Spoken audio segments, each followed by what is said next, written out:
The Last Light of Ashford House.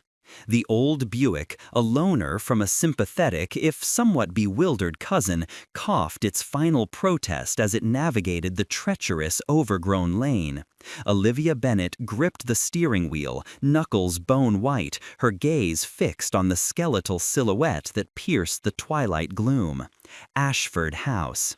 Even from this distance, shrouded in the encroaching tendrils of bramble and ancient oak, it exuded a palpable chill, a silent, predatory watchfulness that seemed to drain the last vestiges of color from the fading sky. A thin, persistent drizzle had begun to fall, each drop feeling like a cold, insistent tap against the windshield, mirroring the rhythm of dread that had settled deep in Olivia's chest. The air, heavy and saturated with the scent of damp earth and decay, seemed to thicken with every yard she advanced. This was not merely the smell of an abandoned place, it was the reek of something long dead, yet stubbornly refusing to crumble into dust. It was the scent of memory, curdled and sour.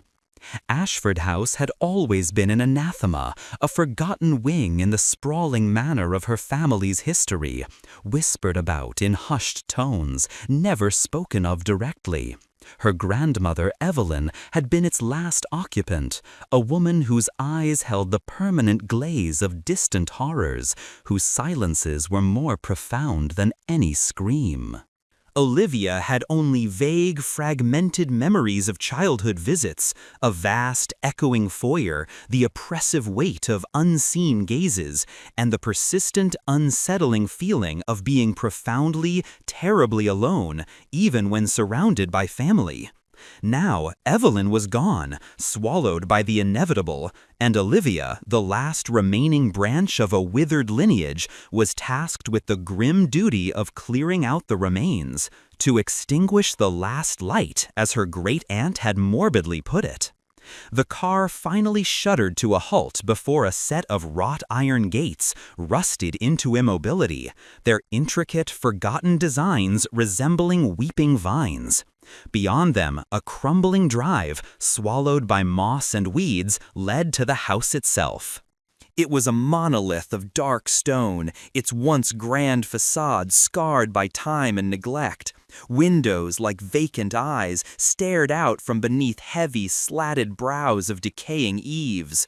Some were shattered, jagged teeth against the gloom, others merely coated in a thick film of grime, reflecting nothing but the gathering darkness. A single ancient oak, its branches twisted into grotesque, supplicating forms, stood sentinel beside the front porch, its leaves a whispery chorus of lament.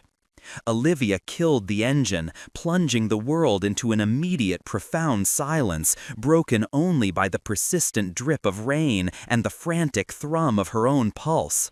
The temperature seemed to drop several degrees. A shudder, involuntary and deep, racked her frame. This wasn't just a house, it was a tomb, its very stones imbued with sorrow and something far more sinister. With a heavy sigh that felt more like a surrender, she unlatched the car door. The groan of the metal was unnervingly loud in the stillness. The air outside was colder, carrying a faint metallic tang beneath the damp earth smell, like old pennies left in the rain. She retrieved a heavy, ornate key from her bag, a relic Evelyn had kept on a tarnished silver chain, as if it were a sacred artifact. It felt cold and strangely heavy in her palm. The walk to the front door was an ordeal. Each step crunched on fallen debris, a discordant symphony of decay. The porch, once an inviting space, was now a treacherous landscape of rotting wood. She pushed against the mammoth oak door, its surface rough and splintered beneath her touch. It yielded with a drawn-out, guttural shriek, a sound that seemed to tear at the fabric of the silence, echoing into the cavernous darkness within. The interior was a mausoleum of stale air and forgotten time. A thick blanket of dust lay over everything, a gray shroud concealing the once vibrant life of the house. The air was heavy, viscous, carrying the oppressive scent of old paper, dried flowers, and something else, a faint, cloying sweetness, like decaying fruit, but with an underlying sharpness, like rust or old blood. Olivia fumbled for her phone, its flashlight beam a weak, trembling beacon against the oppressive gloom. It cut through the motes of dust dancing in the stale air, illuminating colossal furniture draped in yellowed sheets, like ghostly figures trapped in eternal slumber. The foyer was vast, an echoing chamber that seemed to swallow the light. A grand staircase, its banister intricately carved with swirling, serpentine patterns, ascended into absolute darkness. She moved through the house with a profound sense of intrusion, her footsteps muffled by the thick, dust-laden carpets.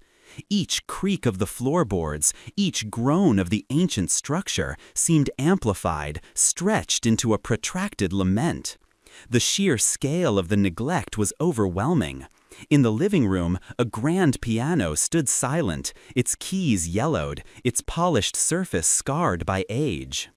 A half-knitted shawl lay draped over a rocking chair, its needles still embedded in the wool, as if Evelyn had simply risen one moment and never returned. It was a tableau of suspended life, frozen in a breath of time. It was in the drawing room, a space Olivia vaguely remembered as being filled with a perpetual twilight even in the brightest day, that the first true disquiet began to coalesce into something tangible. On the mantelpiece, above a hearth choked with cold ashes, stood 3 ornate silver candelabras. Each held a thick white candle, or what was left of one. They hadn't simply burned down, they had melted, not into wax, but into something viscous and dark, pooling in the silver dishes. It was a deep, unholy crimson, the color of clotted venous blood, congealed and glossy under the faint beam of her phone. A faint, metallic tang, barely perceptible, seemed to emanate from the viscous pools. Olivia's breath hitched. This was not wax. This was something else entirely. Her fingers, trembling, instinctively recoiled from the sight. A cold dread began to seep into her bones, far deeper than the house's physical chill. She tried to rationalize it. Some strange, pigmented wax, perhaps. But the color, the texture, the subtle stomach-churning odor, it defied any logical explanation. This was deliberate, this was malevolent. She moved on, drawn by an unseen current, deeper into the house's shadowed heart. The air grew heavier, the silence more profound, as if the very walls were holding their breath. A long, narrow gallery stretched from the main hall, lined with portraits of generations of Bennets. Their faces, stern and unsmiling, seemed to follow her as she passed. But as her flashlight beam swept across the canvas closest to her, a gasp tore from her throat. The eyes. Every single portrait, from the stern patriarchs to the prim matriarchs, even one depicting a young girl with an unnerving resemblance to her own grandmother, had their eyes violently, meticulously scratched out. Not painted over, but gouged, torn, the canvas beneath mangled into ragged holes. It was a deliberate act of defacement, an act of blind violence. The hollow socket stared back at her, not with emptiness, but with an accusatory, sightless fury. The cold dread solidified into a terrifying certainty. Someone or something had done this, and it was waiting. Olivia backed away slowly, her eyes darting from one desecrated face to the next, a silent chorus of the damned. The faces were unidentifiable now, their identities stripped, their very essence obliterated. It felt like a warning, a prelude to something unspeakable. Her phone light trembled in her hand, casting dancing, distorted shadows that seemed to writhe on the walls, mimicking the tortured expressions of the portraits. She retreated, her heart hammering against her ribs, a frantic bird trapped within her chest. The oppressive atmosphere of the house, which had started as mere decay, now felt alive, a sentient, suffocating presence. Every shadow seemed to deepen, every creak to whisper a name. She found her way back to the foyer, the wide open space offering little comfort.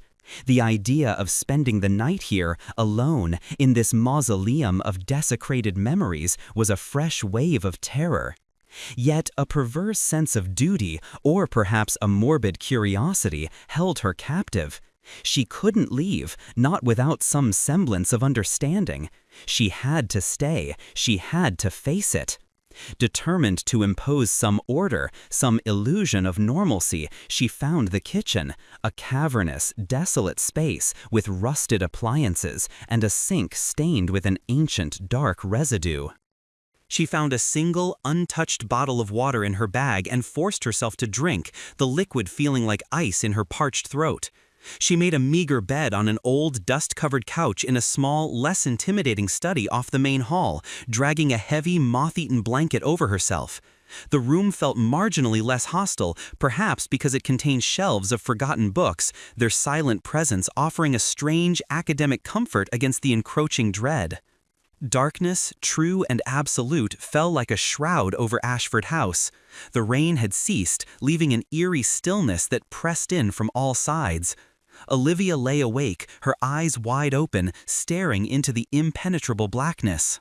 Every sound, every rustle of the wind outside, every groan of the old house settling was magnified, distorted into something sinister. She imagined the hollow eyes of the portraits watching her, the blood-like wax on the mantelpiece glistening in the unseen darkness. Just as the exhaustion threatened to drag her into a fitful slumber, a sound pierced the profound silence. It was faint at first, a delicate, tinny melody, like a child's lullaby played on an antique mechanism. A music box. Her blood ran cold. She had not seen a music box. She had not touched a music box. Yet there it was, a mournful, wistful tune emanating from somewhere deep within the house, perhaps the upper floors, or a forgotten room off the main hall. The melody was innocent, yet in this context it was a grotesque mockery, a sweet prelude to something unspeakably foul. It paused, then started again, a single looping phrase that seemed to echo the very sorrow of the house itself. It was the sound of something forgotten, something lost, yet playing on its own, a spectral performance for an unwilling audience of one. Olivia's breath caught in her throat. She squeezed her eyes shut, pulling the blanket tighter around her, as if its meager fabric could shield her from the spectral song. The melody, innocent and insidious, wound its way into the silence, wrapping around her like cold, invisible tendrils, a chilling invitation to a dance with the unseen. The night had truly begun, and the house, she now knew, was far from abandoned. It was merely waiting. The music box, a delicate, tinny siren in the oppressive silence, played its looping, melancholic phrase. It was a tune that pricked at the edges of consciousness, a lullaby twisted into a dirge. Olivia lay rigid on the dust-choked couch, every muscle tensed, her eyes squeezed shut as if to physically ward off the sound. The melody, innocent and insidious, seemed to weave itself into the very fabric of the darkness, tightening around her like a chokehold. It paused, a pregnant silence that felt heavier than the sound itself, then began again, a phantom echo of forgotten childhoods. She waited, suspended in a state of terror and exhaustion, for what felt like an eternity. The music box continued its spectral performance until, as abruptly as it began, it ceased. The silence that followed was not a relief, but a deeper, more profound void, as if the sound had merely carved a space for something far worse to fill. Olivia dared to open her eyes, blinking into the impenetrable blackness.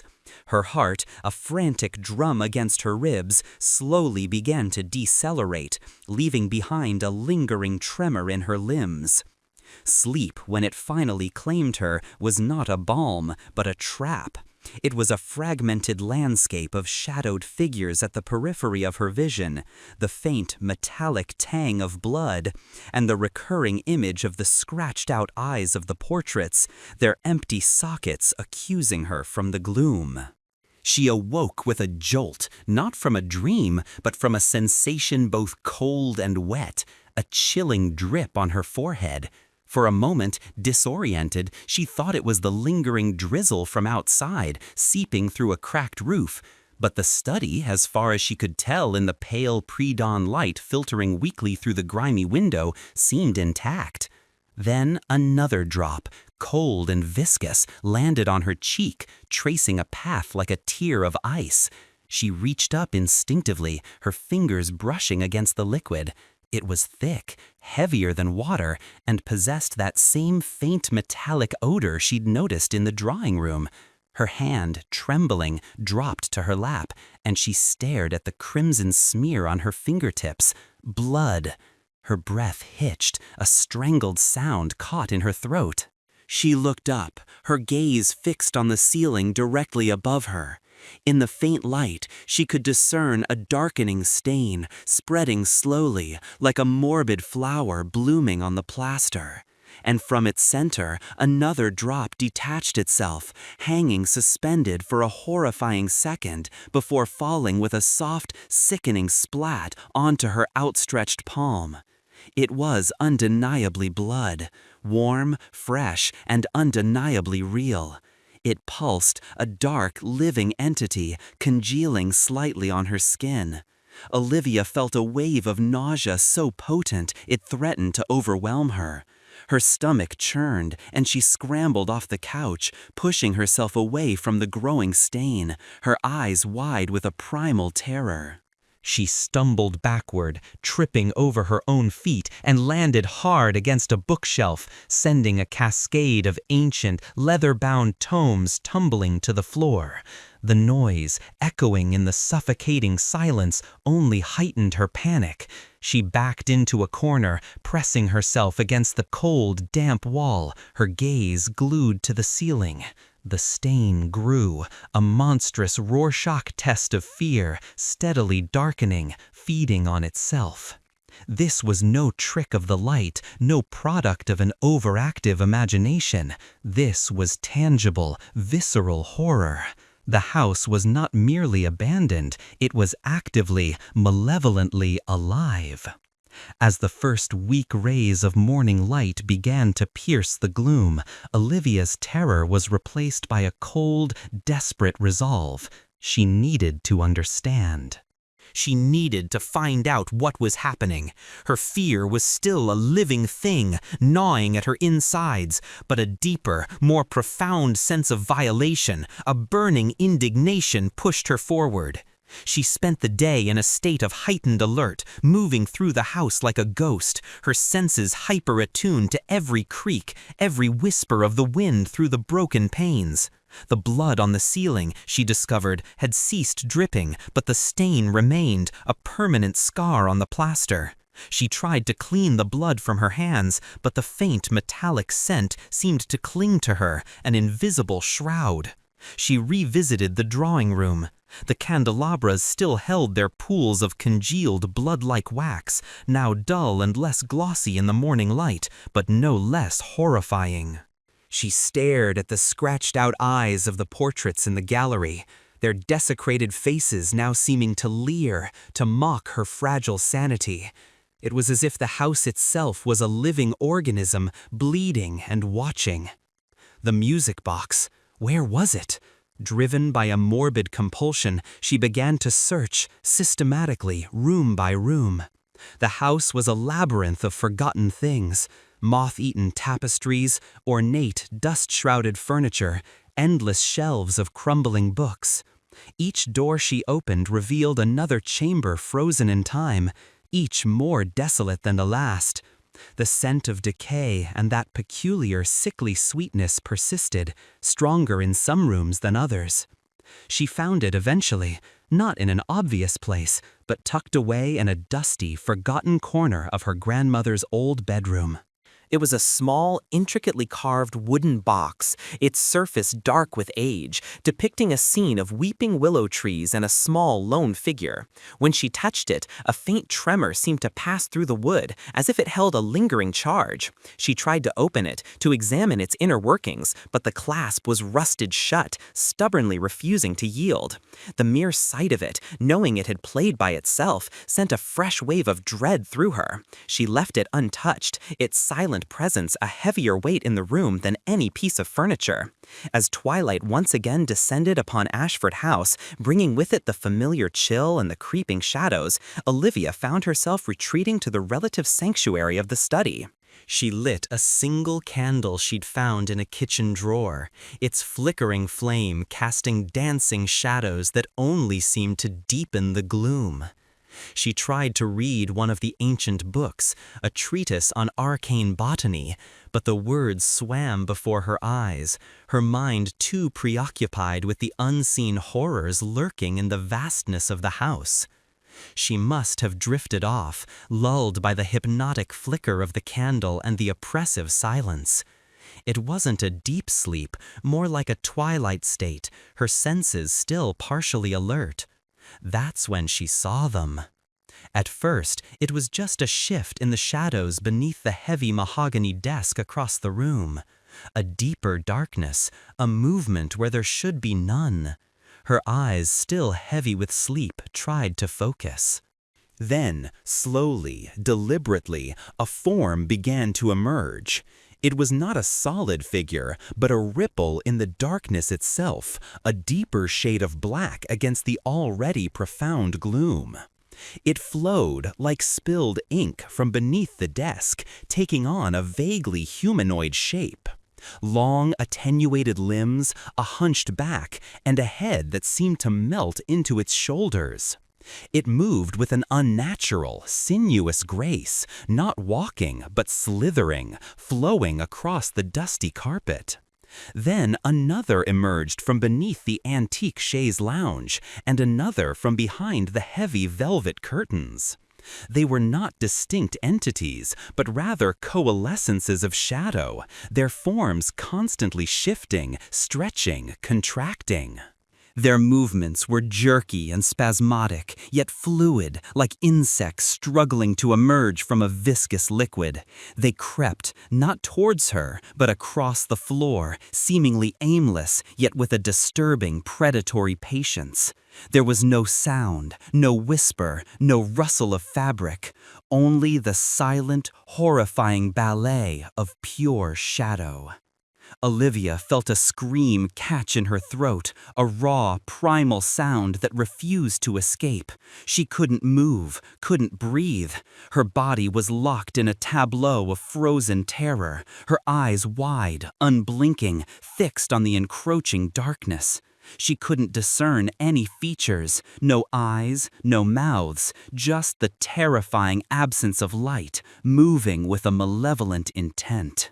They moved closer, not directly towards her, but surrounding the periphery of her vision, circling, always circling. The air grew colder, heavy with a palpable sense of menace. She could feel their presence, a psychic weight pressing down on her, stealing the air from her lungs. She could almost taste the fear, sharp and metallic, in her own mouth. One of them, a particularly large, amorphous mass, flowed towards the fireplace, its form expanding and contracting as it navigated the uneven hearth. It paused there, its shadowy mass seeming to absorb the faint light of the candle, making the room even darker. Then, with a chilling deliberation, it began to climb the wall, stretching and flattening itself against the surface like a grotesque spider. It reached the mantel, flowing over the candelabras with their pools of blood-like wax, then ascended further towards the ceiling. As it neared the spot where the blood had dripped hours earlier, its form seemed to ripple, to thicken. For a fleeting moment, Olivia thought she saw something vaguely resembling a hand, a clawed appendage extending from its mass. Then it simply melted back into the shadows of the ceiling, leaving behind only the deeper darkness. The other shadowy figures continued their silent dance, weaving through the furniture, sometimes pausing, sometimes seeming to stretch and look at her, though they had no discernible eyes. The candle, which had been burning steadily, suddenly sputtered, its flame shrinking to a pinprick, threatening to extinguish completely.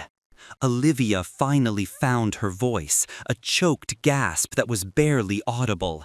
She shut her eyes tight, pressing her palms against them, trying to erase the terrifying vision. This was too much. The blood, the music box, the portraits, and now these impossible specters.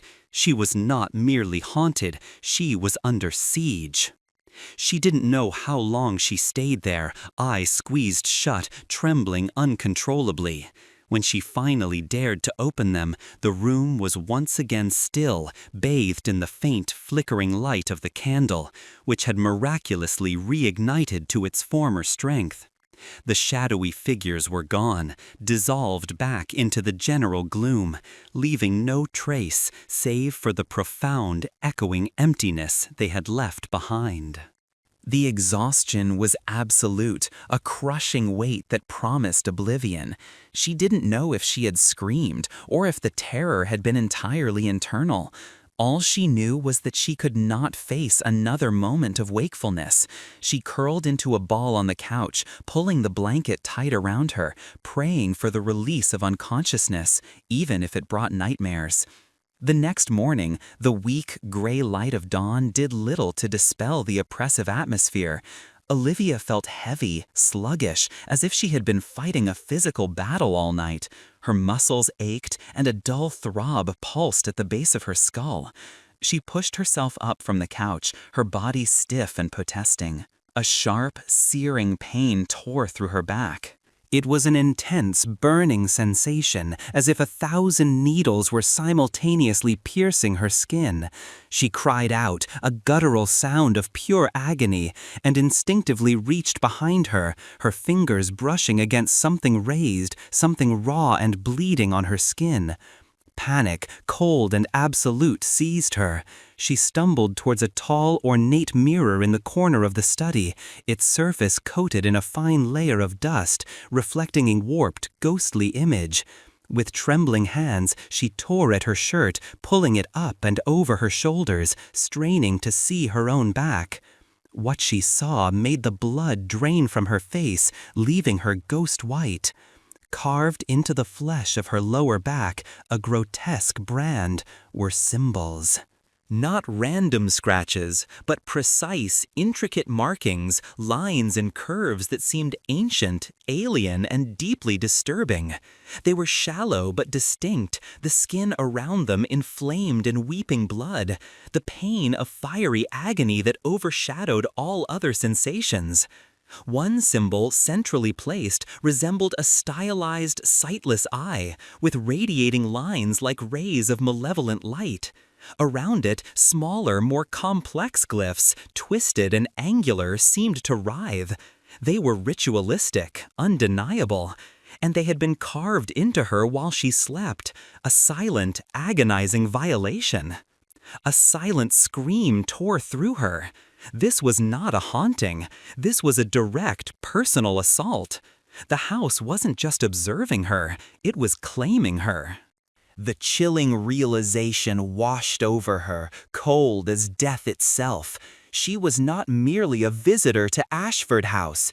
She was now a part of it, irrevocably marked. And the unseen entity, or entities, that dwelled within its decaying walls had just begun their terrifying work. Part 3. The sight of the crude, ritualistic symbols carved into her flesh sent a wave of icy terror through Olivia, so profound that it threatened to shatter her sanity. Her reflection in the dusty mirror was a distorted mask of horror, her eyes wide, pupils dilated, staring at the weeping wounds on her back. The pain was a living entity, burning and throbbing, each pulse a reminder of the violation. It was not just skin deep, it felt as though the very essence of her being had been branded. She fumbled for a cloth, pressing it against the fresh cuts, a desperate attempt to staunch the blood that welled from the intricate patterns. The act was futile, the pain relentless. Her mind reeled, trying to comprehend the impossible. How? Who? The shadowy figures from the night before flashed in her mind, their silent, sinuous movements now imbued with a terrifying new context. Had they been the instruments of this defilement? The thought was more horrifying than any monster.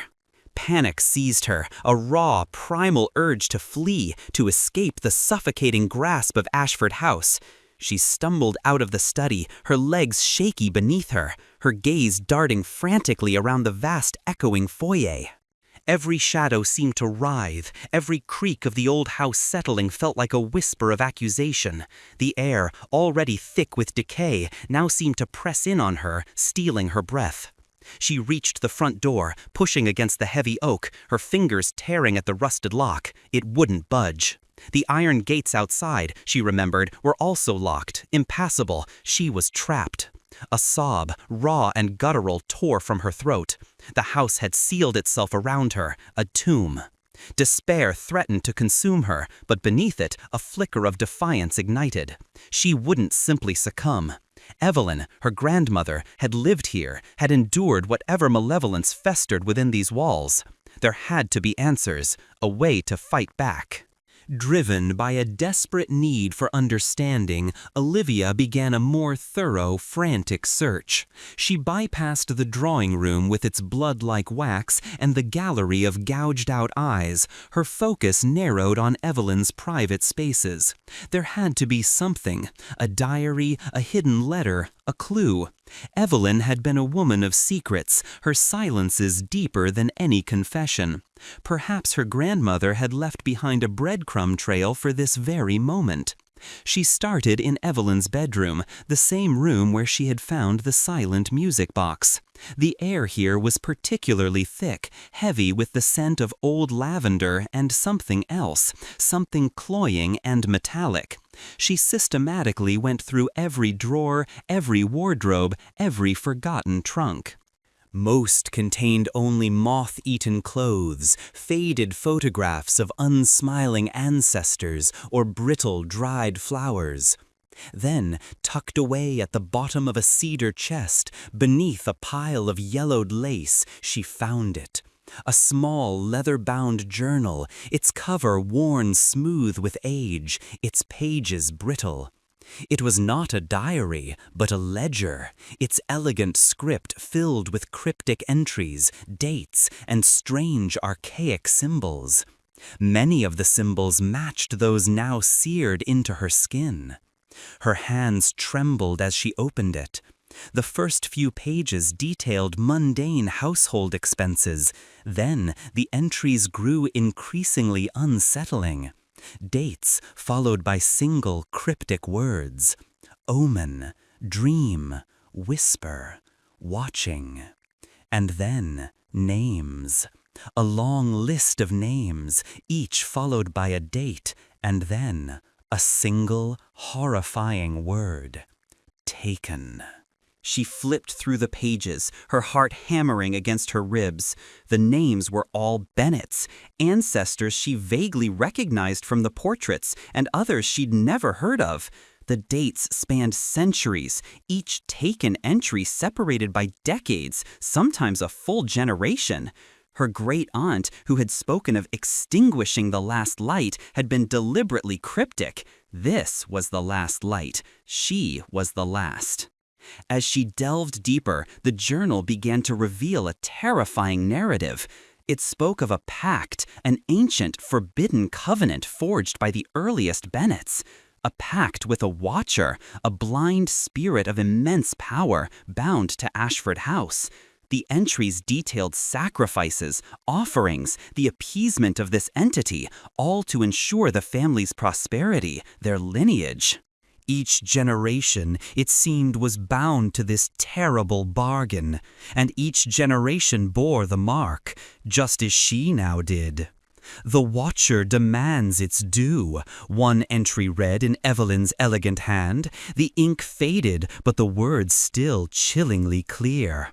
A life for a life, a soul for its sight. The blind must see through the eyes of the living. The final air, the last light, must complete the cycle. Olivia's blood ran cold. The final air, the last light. Evelyn hadn't extinguished the light. She had merely passed on the torch. And Olivia, unknowingly, had stepped into the flame. She was the final sacrifice. The ritual symbols on her back were not merely a mark. They were an invitation. The journal described the Watcher not as a ghost, but as something far older, primordial, a hungry void that resided in the deepest shadows of the house. It was blind, but it perceived through the spiritual echoes of the living, through their fear, their pain. And it demanded eyes, living eyes. As she read, the air in the room grew heavy, cold, and still. The scent of cloying sweetness intensified, now undeniably mixed with something else. The sharp, metallic tang of blood, stronger than ever before. It wasn't just the room, it was the air she breathed, infiltrating her lungs, tasting of dread. A low, guttural moan seemed to emanate from the very walls of the house, a deep, resonant vibration that made the floorboards tremble beneath her feet. It was a sound of profound hunger, an ancient, patient waiting. Olivia clutched the journal to her chest, her heart a frantic drum against the brittle pages. The truth, in all its brutal horror, had revealed itself. Her ancestors had condemned her, tied her to this ancient, monstrous pact. She was a lamb led to slaughter, her fate sealed before she was even born. The moan grew louder, closer, an oppressive, all-encompassing sound. The room grew darker, the faint light from the window seeming to recede, swallowed by an encroaching gloom. The temperature plummeted, and Olivia could see her own breath pluming in the air. Suddenly, a violent shudder ripped through the house. Dust rained down from the ceiling, and a brittle, tearing sound echoed from the walls, as if the very foundations were groaning under an immense, unseen pressure. The music box, still sitting untouched on the dresser, began to play. Not the gentle, looping lullaby from before, but a frantic, discordant jingle, notes clashing against each other in a grotesque cacophony. Then, from the corners of the room, from beneath the bed, from behind the heavy wardrobe, they emerged again, the shadowy figures. But this time they were different, more defined, more numerous, their forms larger, more aggressive. They flowed from the darkness with a chilling speed, their amorphous shapes coalescing into vague, skeletal limbs, claw-like appendages that seemed to stretch and retract with a life of their own. They didn't just crawl, they surged, like a dark tide, filling the room, pressing in on her from all sides. Their silent movements were punctuated by an almost imperceptible rustling sound, like dry leaves skittering across a desolate landscape. The air grew thick with a palpable malevolence, a sense of crushing weight that threatened to suffocate her. One of the figures, larger than the rest, flowed directly towards her, its form a roiling mass of pure shadow. As it drew closer, Olivia thought she could discern a deeper void within its center, a swirling vortex of nothingness that seemed to pull at her very soul. It was cold, colder than anything she had ever felt, a chilling vacuum that stole all warmth, all light. She stumbled backward, tripping over a forgotten rug, and landed hard against the wall. The pain in her back flared, a white-hot agony that mingled with her terror. She pressed herself against the cold plaster, clutching the journal, her eyes wide with unadulterated fear. The shadowy figures swarmed around her, not touching, but enveloping her in their chilling presence. She could feel their coldness, their hunger, pressing in, threatening to consume her. They writhed, their forms shifting, creating a dizzying, disorienting dance of darkness. The music box continued its frantic, discordant jingle, a grotesque soundtrack to her impending doom. Then, from the depths of the swirling darkness, a voice. Not a sound, but a presence, a thought projected directly into her mind, cold and ancient, devoid of inflection, yet resonating with an immense, terrifying power. She is marked, the final offering. The eyes will see, the blind will know. The words were not her own, yet they echoed in her mind, a violation more profound than the carvings on her back. It was the voice of the Watcher, the ancient spirit, confirming her horrifying fate. As the voice faded, the shadowy figures began to coalesce, to merge into a single massive form directly in front of her. The process was agonizingly slow, each ripple of darkness building upon the last, growing taller, denser, more defined. The music box reached a crescendo of frantic, clashing notes, then abruptly stopped, plunging the room into a chilling silence. The combined mass of shadow loomed over her, a towering monolith of pure darkness. And then, slowly, agonizingly, it began to tear itself apart. Not dispersing, but revealing. The outer layers of shadow peeled back, like old skin, revealing something far more horrifying beneath. It was not solid, not fully corporeal, but a shifting, grotesque form, a nightmare made manifest. Torn flesh, not human, but something ancient and withered, hung in strips from what looked like a skeletal frame. What little remained of its skin was slick, glistening with something dark and viscous, like old blood, constantly seeping, refreshing itself. There were no discernible features, no face, no eyes, just a cavernous void where a head should be, a gaping maw of perpetual darkness. Its limbs were elongated, disproportionate, ending in sharpened, claw-like appendages that dripped with the same dark fluid. It stood, hunched and immense, a silent, grotesque figure of pure suffering and malevolence. Its presence was a physical assault, a crushing weight of despair and hunger. Olivia couldn't scream. She couldn't breathe. Her heart felt as if it had stopped entirely. This was the Watcher, the blind spirit, revealed in its raw, terrifying form, a manifestation of ancient horror. It was more gruesome, more visceral than anything her nightmares could have conceived. It raised one of its impossibly long, clawed arms, pointing a dripping digit directly at her. No, not at her, but at her face, specifically at her eyes. And then another voice, distinct from the first, a dry, raspy whisper, filled the room, seeming to emanate from the void where its face should be. The time has come, little bird. The offering is ready. You will see for me. You will know for me. The last light will burn for me. The words were a death knell. Olivia felt her consciousness beginning to fray at the edges, the sheer horror threatening to drag her down into an abyss of madness. The monstrous form of the Watcher, dripping and grotesque, loomed over her, its unseen gaze fixed on her. The journal, still clutched in her hand, suddenly felt impossibly heavy. She knew now. She understood the full, terrifying scope of her inheritance. But understanding brought no comfort, only the chilling certainty of her impending doom. The Watcher had revealed itself, and it was hungry. Part 4. The Watcher loomed, a grotesque monument to suffering and primordial hunger, its form a shifting tapestry of torn flesh and oozing darkness.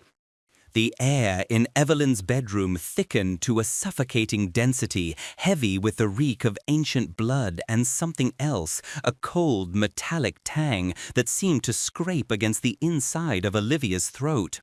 Its raspy voice, a dry whisper that felt like a violation of her very thoughts, echoed in the sudden, profound silence, sealing her fate. "The last light will burn for me." Olivia's body was frozen, a statue of pure terror. She couldn't scream, couldn't move. Her eyes, wide and unblinking, were fixed on the monstrosity before her, on the gaping void where a head should be, on the dripping, clawed appendage that pointed directly at her face. Her eyes. The words from the journal screamed in her mind. A life for a life, a soul for its sight. The blind must see through the eyes of the living. She was the final offering, destined to be consumed, her very essence a vessel for an ancient, insatiable hunger. The Watcher's presence was a physical assault, a crushing weight that stole the air from her lungs. She felt a profound coldness emanating from it, a chill that penetrated bone and marrow, leaving her trembling uncontrollably. The pain from the ritualistic carvings on her back flared, a burning agony that mingled with the absolute terror. It was as if her body itself was reacting to the presence of its tormentor, a beacon for its malevolence. Then, with an agonizing slowness, the Watcher began to move. It didn't walk, it seemed to flow, its grotesque form rippling and stretching, gliding across the floor towards her. Each shift of its torn flesh, each drip of the viscous fluid from its limbs was a horror in itself.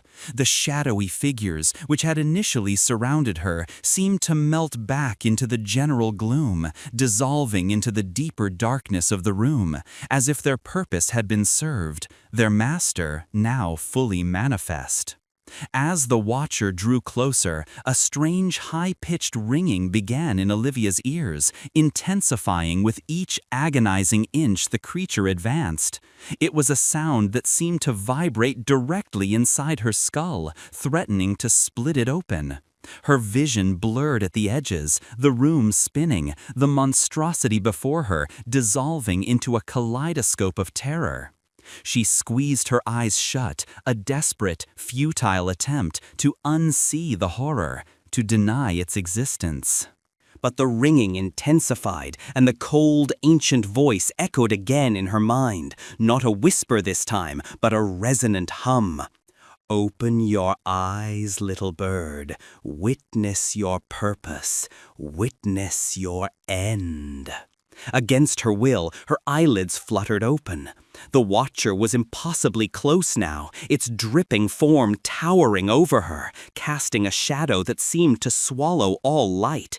She could feel its breath, a cold, stale gust that smelled of dust, decay, and something else. Something ancient and inorganic, like stagnant water from a forgotten crypt.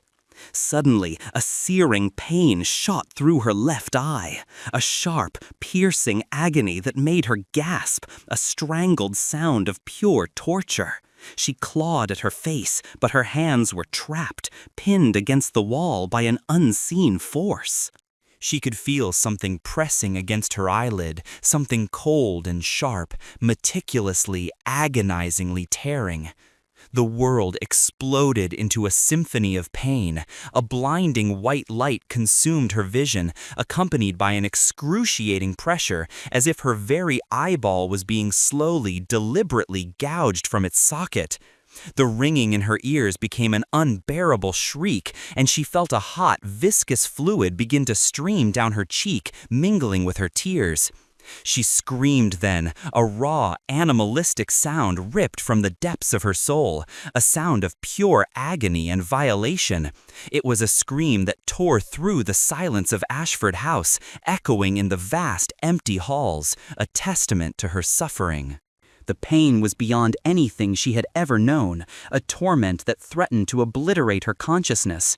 She felt herself teetering on the edge of a precipice, sanity slipping away like sand through her fingers. The world dissolved into a maelstrom of white light and agonizing sensation. Then, as abruptly as it began, the searing pain in her eye subsided, replaced by a dull, throbbing ache. The ringing in her ears faded, leaving behind an eerie silence. The pressure on her hands released.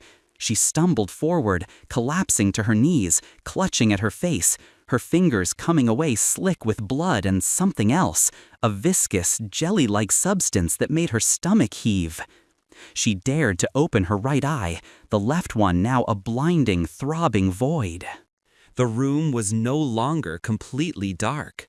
A faint, greenish luminescence now emanated from the Watcher, its grotesque form shimmering with an otherworldly glow.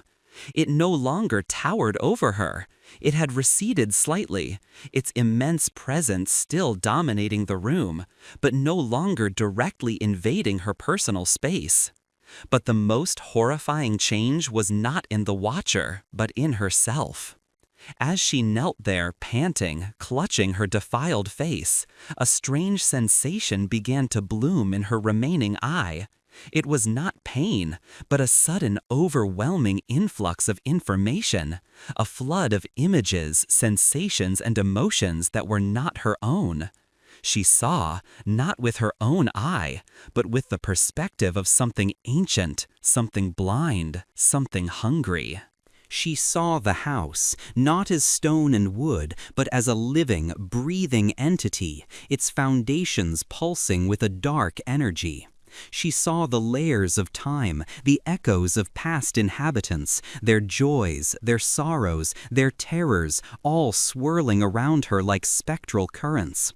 She saw the generations of Bennets, their lives unfolding in rapid, disorienting flashes, births, deaths, whispered pacts, desperate appeasements.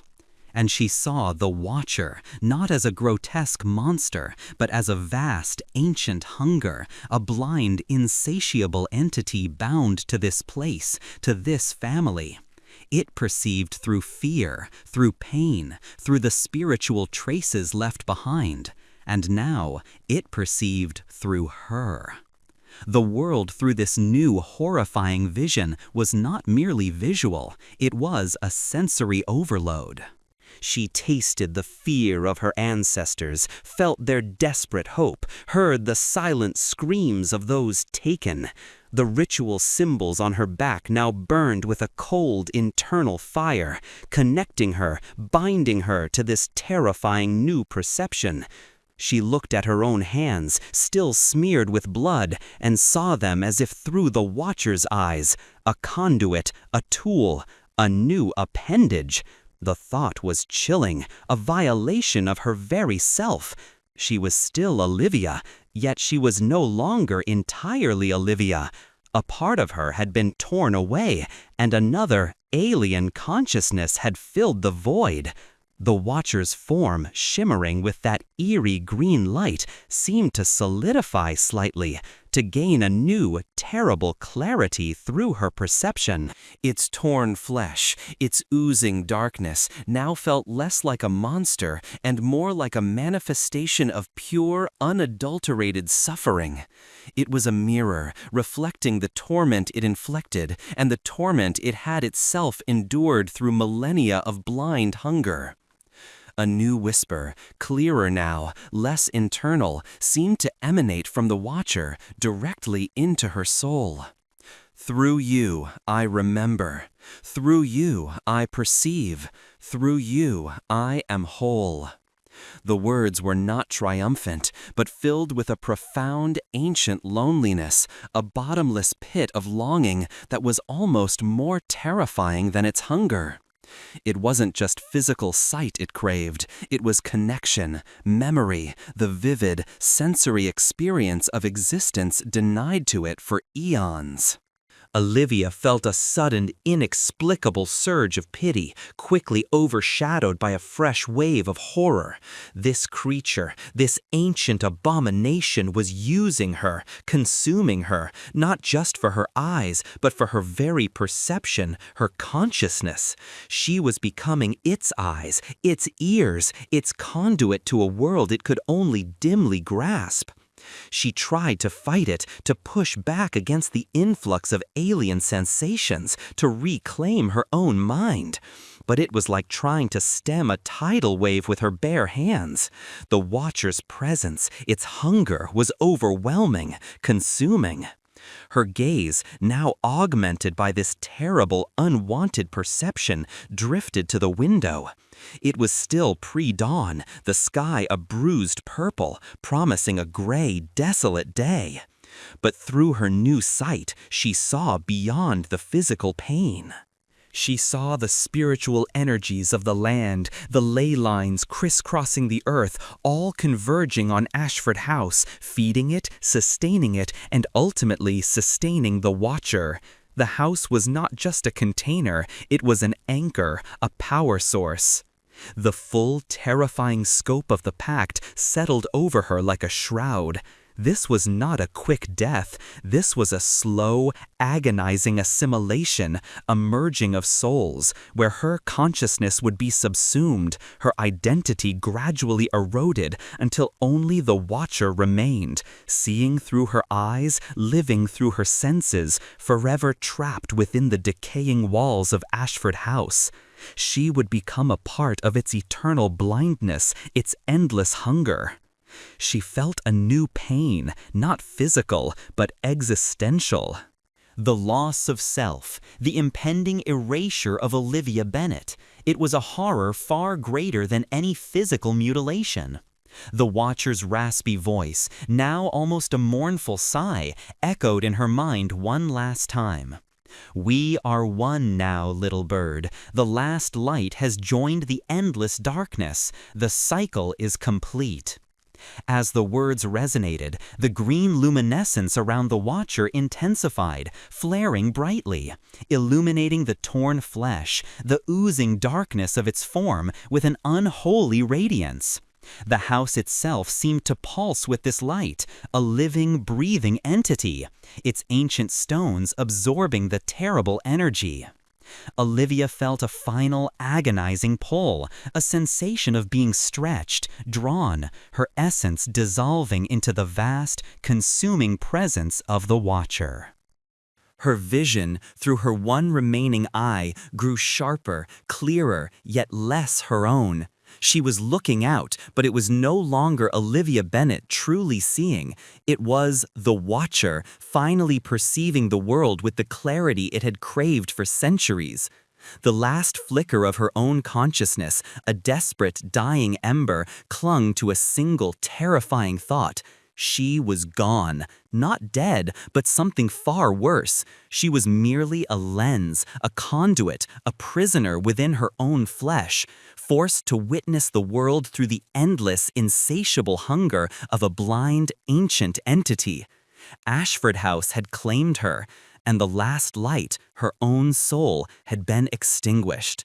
But her story, as a conscious entity, was not quite over, not yet. The world, as Olivia now perceived it, was a cacophony of spectral echoes and raw, unadulterated hunger. Her left eye, torn from its socket, was a throbbing void. But her right eye, her only remaining window to the physical, saw with a terrible alien clarity. It was not her sight alone, but the ancient, cumulative vision of the Watcher, sifting through layers of time and spiritual residue, seeking its endless sustenance. She was a mere lens, a conduit, her consciousness a dying ember, struggling against the consuming inferno of another's will.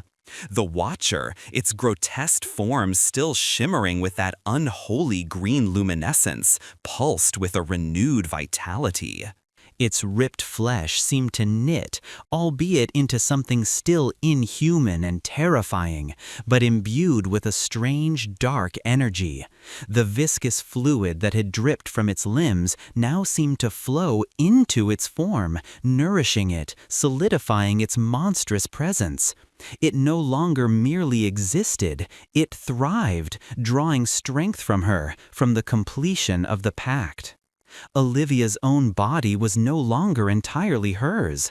The ritual symbols carved into her back burned with a cold, internal fire, pulsing in rhythm with the Watcher's perceived hunger. Her limbs felt heavy, sluggish, yet imbued with an unnatural strength when the Watcher willed it.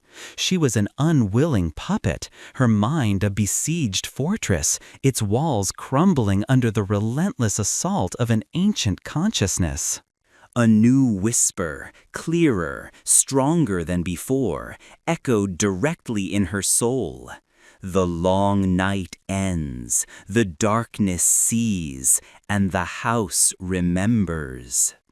Through her, the Watcher began to move, not with the sinuous flow of shadow, but with a deliberate, heavy tread. Each step was a jarring jolt through Olivia's own body, a sensation of ancient power reawakening. It moved out of Evelyn's bedroom, through the long, silent gallery, where the defaced portraits now seemed to stare with a palpable, unseen malice, their scratched-out eyes burning with the Watcher's own terrifying perception. Through her, the Watcher saw the blood-like wax on the mantelpiece in the drawing room, not as a horrifying curiosity, but as an offering accepted, a silent testament to the efficacy of the pact.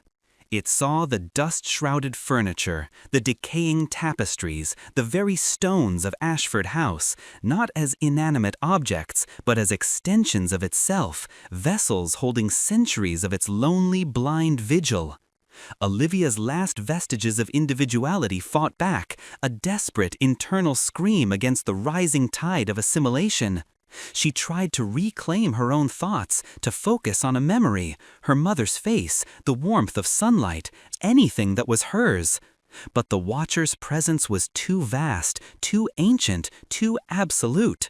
Her memories were like fading photographs, dissolving into the swirling vortex of the entity's own primordial experience. She was drowning, not in water, but in centuries of another's existence. The physical world began to react to the Watcher's renewed power. The very foundations of Ashford House groaned, a deep, resonant rumble that vibrated through the floorboards, up through Olivia's feet into her bones. Dust rained from the ceilings in thick cascades. Windows already cracked, suddenly spiderwebbed with new fissures, some shattering inward with sharp, violent sounds, but the glass fragments merely dissolved into motes of dust before they hit the ground. The house was not just shaking, it was transforming, becoming more alive, more sentient, a physical manifestation of the Watcher's awakened hunger. The wind, which had been still, now howled through the newly broken panes, a mournful lament that seemed to carry the voices of the taken, the generations of Bennets who had fallen victim to the pact. Olivia, as the Watcher, perceived them not as individual spirits, but as echoes, energy residues that were now being drawn into its core, feeding its insatiable hunger, becoming part of its eternal consciousness. The Watcher, through Olivia, walked down the grand staircase, its intricate serpentine banister feeling cold and alive beneath her hand. It moved with a sense of purpose towards the deepest, darkest heart of Ashford House, the cellars, the buried secrets beneath the very foundations. As they descended into the oppressive darkness of the cellar, the air grew colder, heavier, saturated with the ancient scent of damp earth, mildew, and something else. A faint, cloying sweetness that was now overwhelmingly potent, almost sickeningly so. It was the smell of long-dormant power, of forbidden rituals and countless sacrifices. Here, in the deepest recesses of the house, the Watcher's presence pulsed with an overwhelming intensity. The green luminescence around its form flared, casting dancing shadows that writhed on the rough-hewn stone walls.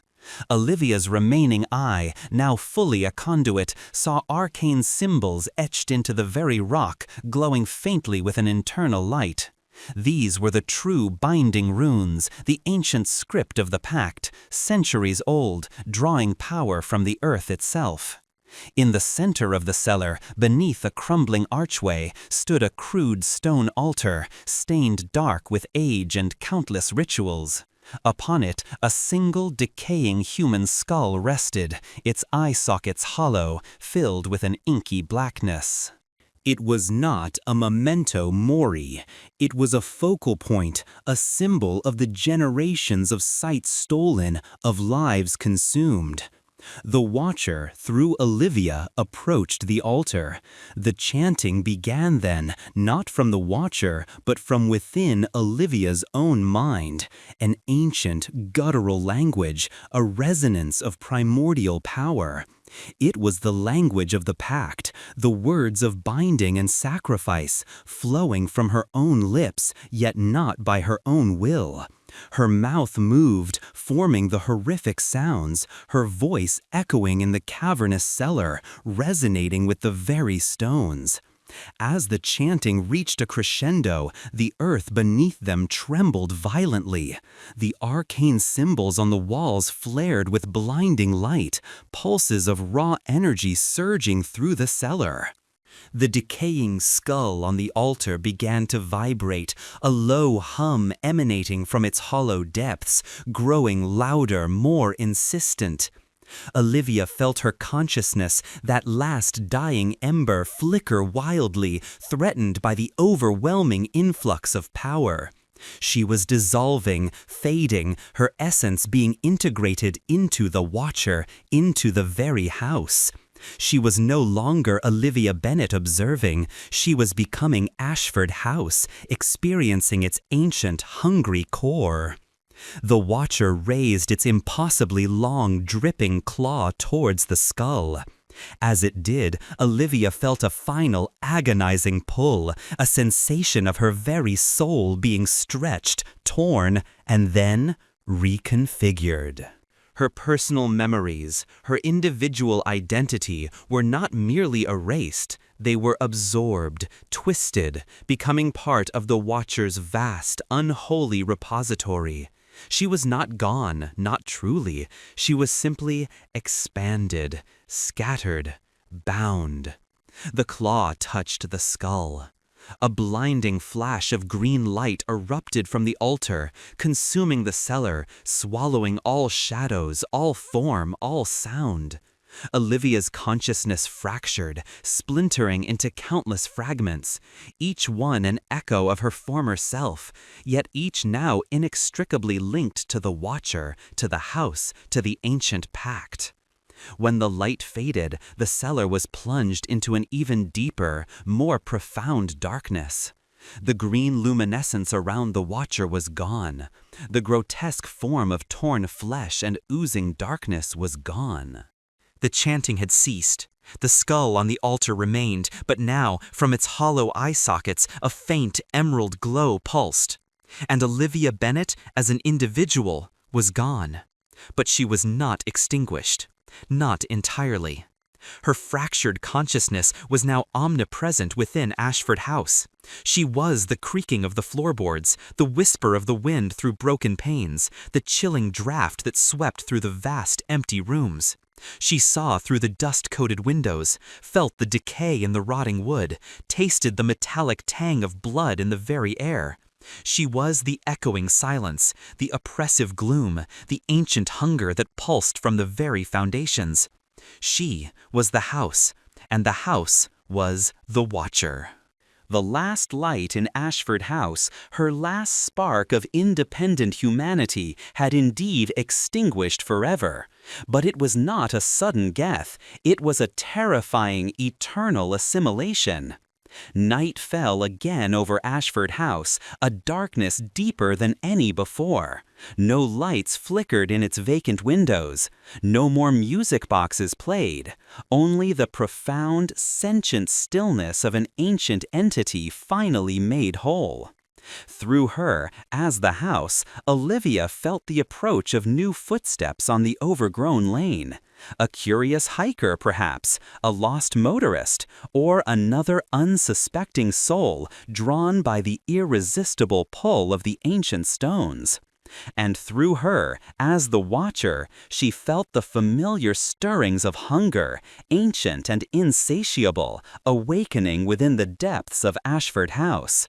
The last light was gone. But the blind now saw, and it was waiting, always waiting for the next light to burn.